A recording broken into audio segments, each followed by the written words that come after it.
সুপ্রিয় দর্শক, বাংলার বাঘিনী ভাইরাল কন্যা, যার ইতিমধ্যে অনেক গোপন ভিডিও ভাইরাল হয়েছে। কেই ফারজানা সিথি কেন নিজেকে সপিয়ে রাখেন আলোচনার মুখে? কি তার আসল পরিচয়? বাস্তব জীবনে কি তার আসল পরিচয়? জানলে চমকে যাবেন আপনিও। বিস্তারিত জানতে ভিডিওটি না টেনে শেষ পর্যন্ত দেখতে থাকুন। কোটা সংস্কার আন্দোলনের অগ্নিকন্যা হিসেবে পরিচিত হওয়া সেই তরুণীকে নিয়ে আবার উঠেছে আলোচনা ও সমালোচনার ঝড়।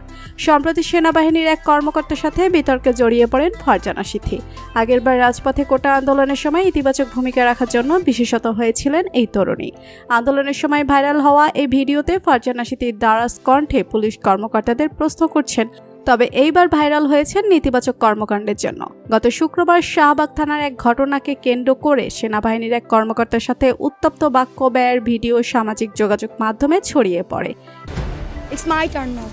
আপনি আমাকে বলেছেন তার স্টেটমেন্ট তো হয়ে গেছে, এখন আর ভিডিও করা কি দরকার? You said this to me. এরপর থেকে সামাজিক যোগাযোগ মাধ্যমে প্রশ্ন ওঠে কে ফারজানা সিথি। তার ফেসবুক প্রোফাইল থেকে জানা যায় তার বাড়ি যশোর। তিনি আন্তর্জাতিক স্বেচ্ছাসেবী সংগঠন দ্য হ্যাঙ্গার প্রজেক্ট বাংলাদেশের বরগুনা সদরের সাধারণ সম্পাদক।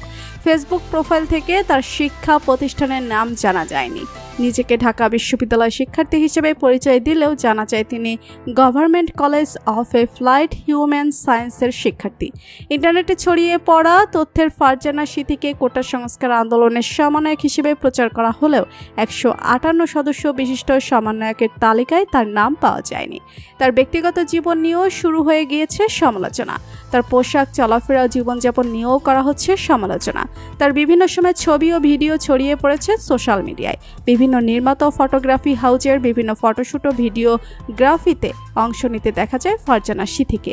সেনা কর্মকর্তার সাথে তার উগ্র আচরণের ভিডিও রীতিমতো সোশ্যাল মিডিয়ায় ভাইরাল হয়ে যায়।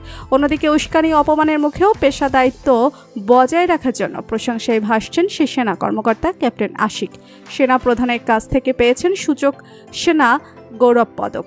সেনা কর্মকর্তার সাথে খারাপ ব্যবহারের জন্য এক ভিডিও বার্তায় ফারজানা সিথি বলেন, সবাইকে বলছি আমার গতকালকে ব্যবহারের জন্য আমি খুবই দুঃখিত। গতকাল এরকম ব্যবহার করা আমার কোনোভাবেই উচিত হয়নি, তাই দয়া করে সবাই আমাকে ক্ষমা করে দিবেন। সবাইকেই বলছি আমার যে ব্যবহার ছিল গতকালকে শেষ 1 ঘন্টার, আমি তার জন্য খুবই দুঃখিত। তো বন্ধুরা, অগ্নিকন্যা হিসেবে পরিচিত পাওয়া ফারজানা সিথিকে আপনার কেমন লাগে জানিয়ে দিন কমেন্ট করে। আর ভিডিওটি ভালো লেগে থাকলে একটু লাইক দিয়ে চ্যানেলটি সাবস্ক্রাইব করুন। ধন্যবাদ।